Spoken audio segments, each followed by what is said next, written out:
when everything started to go downhill, and what was the mental challenge of not allowing it to continue snowballing, trying to fight against that? I mean, we just got to be tougher as a team, as a whole. You know what I'm saying? Like, just taking it day by day, practice by practice, drill by drill. And when it comes to game time, we just got to be tougher all around and compete better as a team. Is there a point in time that you look back right now, I know it's just after the game, you thought, wow, this was getting out of hand, and you felt maybe a little bit helpless in that sense? I mean, absolutely. I wouldn't say we felt helpless at all. Like, we still kept grinding, we still kept pushing, and to try to get some production out of that game. But all in all, like, we lost the game at the end of the day, and it didn't go our way. But we still kept going for it. Tutorials on the side. I know there wasn't really a whole lot going for you guys, but the crowd and the environment seemed to be awesome. What do you have to say about them and showing up for you guys? We absolutely appreciate Tar Heel Nation. We would need that every single week. Absolutely. We're sorry we let y'all down, and it won't happen again. We promise you that. Sure. Let's go to Brian back here. You guys seem pretty confident in the weeks leading up to this game. How much of a shock or disappointment was the effort that you guys put out there tonight? It's definitely disappointing, but it's just back to the drawing board again. We're gonna go hard. We're gonna go hard every single day this week, going into Charlotte, and make sure that never happens again. Let's go to Jeremiah. You haven't had a chance to really look at it and everything like that, but I guess how would you evaluate the sense of cohesion, connectivity, for you guys as a unit going into the game, and then also just kind of in reflecting after the game, considering how things I mean, we're definitely connected as a unit. We're still connected as a unit, defensively, offensively, and as a team. Like, we understand what happened tonight, and we're gonna fix it. We're gonna solve it. Figure out everything we need to do to solve it, and do that. Brian Marks from The Athletic. Yeah, similar question, but to that point, I mean, morale-wise, for yourself, like, how do you sort of keep things high? How do you prevent this from, maybe lingering a little bit? Just try to keep positive energy just all around. Obviously, it's a little negative energy, but as we come together as a team and come together as a band of brothers and realize what happened today, it's a team. It's a team. It's from top to bottom, from coaches all the way down to players. So. Yeah, we just got to go back to the drawing board, like I said. You go, David. How did you feel like the game plan, was the game plan, had that prepared you for what you saw tonight, or were you kind of surprised by some of the things that TCU did that they had success with? We were prepared for the night. We were prepared. But it just didn't go in our favor. So. Let's go to Adam. Ken, would you say this was the team that you guys saw in preseason? I mean, you guys, the way you guys practiced this preseason, did your performance tonight surprise you guys in any way? Nah, we knew there was a tough team. We knew there was a competitive team. We knew that they were going to come in our house and try to beat us. We knew no team was going to give us anything. So, yeah, that definitely wasn't a factor of anything. Like, we knew what we had. We knew the opponent very well, and we just didn't execute at the times we did. Time for a few more. Do you have one? Kaleb, how would you describe the mood in the locker room after the game, and what did Coach Belichick say to you guys? We're just moving forward. Just moving forward. I mean, the mood is fine. The mood, obviously, people are obviously we're angry as a team, but like I said, it's back to the drawing board, and we're going to use that to take the practice and take the next opponent. Let's go to Vince in the back. You talk about the guys rallying together after this loss. Who are those leaders in the locker room? Because so many new guys on the team. Everybody. That leadership comes with time. Everybody. I'm sorry? Everybody. Everybody? And last one here in front of us. Kaleb, can you talk a little bit about the impact of that 75-yard touchdown run in the first play, the second half, and kind of what went wrong on that play? I mean, it was a good run on them. Like, it was a competitive play on them. He broke out and made a good run, obviously. We just got to compete, like, keep competing just to the end, like, regardless of the situation or regardless of the play that just happened before or after, whether it's a good play or a bad play, like, we got to keep going. Because obviously, like, the game went good at the beginning, and it started going downhill. But even with the good things, like, we got to keep our foot on their neck, like, regardless. Perfect. Thank you so much, Caleb. We'll be right back with Max Johnson. Thanks, Caleb.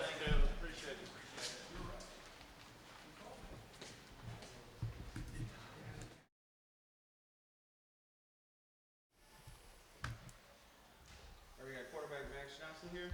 We'll start with the back room. Let's go to Jeremiah. To get that touchdown throwing to your brother, given everything that you've been through up until now. Yeah, I mean, it's just, I'm blessed to be able to play football again, and just want to give God all the credit. Man, I'm so blessed just to be here and playing this game that I love, but what even, more special moment to have that, moment with my brother.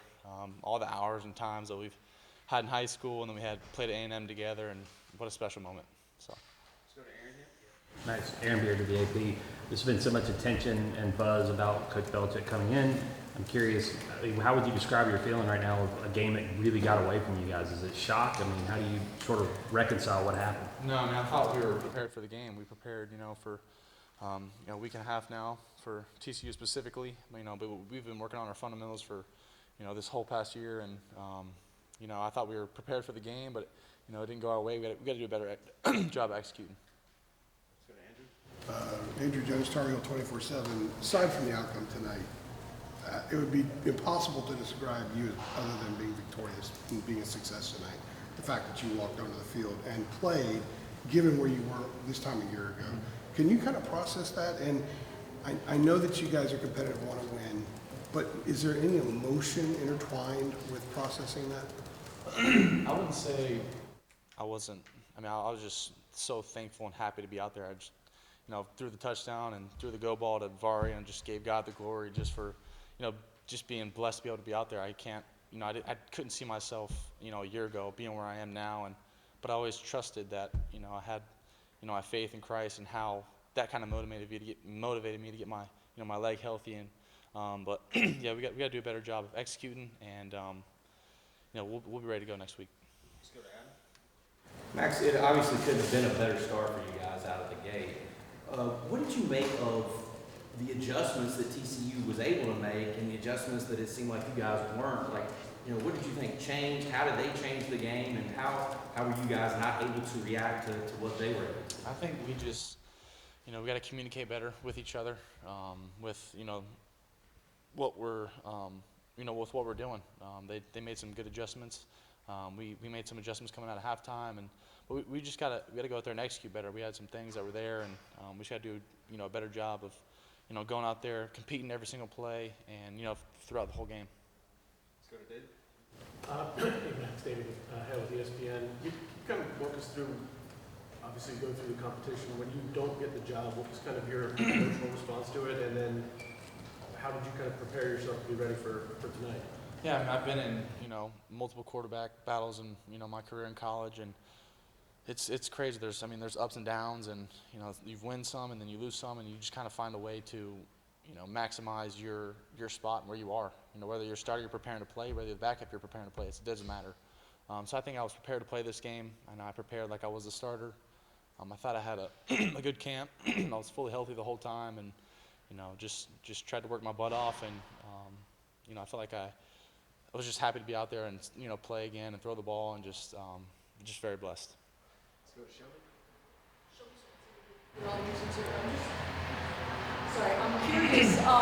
With Gio Lopez and his start, obviously wasn't going as well for him as you thought. What were you saying to him on the sideline, just to encourage him, stay with you? I think it's just doing a good job of kind of keeping him, motivated, and keeping the guys going. He's started off hot, and kind of got slow for a minute, but I think hopefully, I haven't talked to him, hopefully he's feeling better, but he's a good player, and I think we learned a lot from each other, just being able to bounce off ideas from each other, and just encourage each other. Let's go to Bridget here. Brennan Marks from The Athletic. In your football career, you've obviously seen a lot of different stadiums, a lot of different atmospheres. How would you sort of compare this one to some of the others you've seen? And then also for fans who are maybe disappointed by the outcome tonight, what would you say to them as far as sticking with it? It was special. Come out there and see the lights, the Carolina blue lights. I mean, it was really special to be able to run out, out of that tunnel and kind of see everybody cheering, It was awesome just to kind of feel the whole vibe of the stadium. But I would just say to all the Carolina fans, don't lose hope. I mean, we're going to continue to put our best foot forward. We're going to continue to work and trust in each other. So. Let's go to Brian. Yeah, Max, off of David's question, did you feel like the competition was close? Did you feel like you might get the call that you were the starter, and then you've been through it where you are the starter, you get hurt?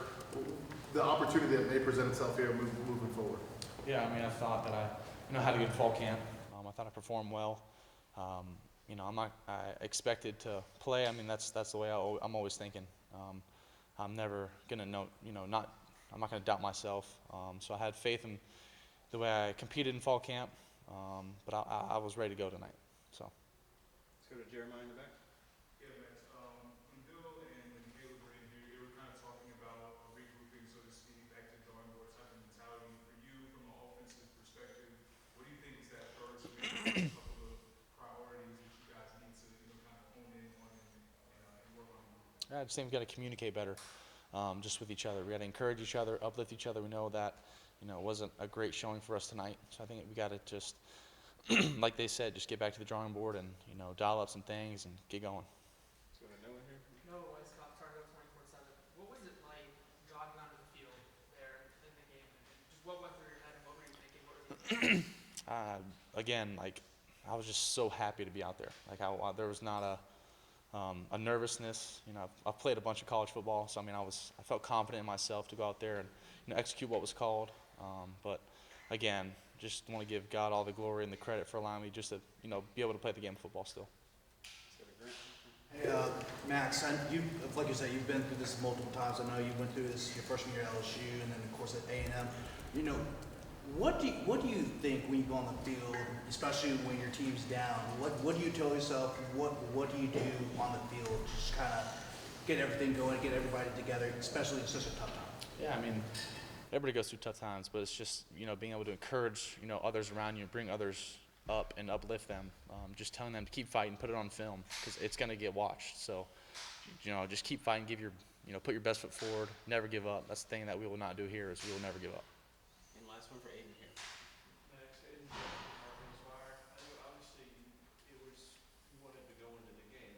I imagine obviously going in for a teammate who's injured is not the ideal situation, but you went in, you provided some offensive spark. And I guess talk about being able to throw that pass to your brother too. You guys growing up and how to be able to finally do that on the same team. Yeah, I mean, we threw a couple touchdowns together when we were at Texas A&M. Man, it was. I honestly didn't even know he was in the game. My brother was. I knew the play was called. We had a tight end there. I didn't know it was Jake at first, and then once I threw it to him, it was what a special moment. Just to celebrate with him, it just felt like we were little kids again. Playing pee wee football and just going out there and celebrating. But we got to come to work next week and put on a better show. Perfect. Thanks so much, everybody. That's all for tonight. Thank y'all. Thank you. Thank you. Thanks, Max.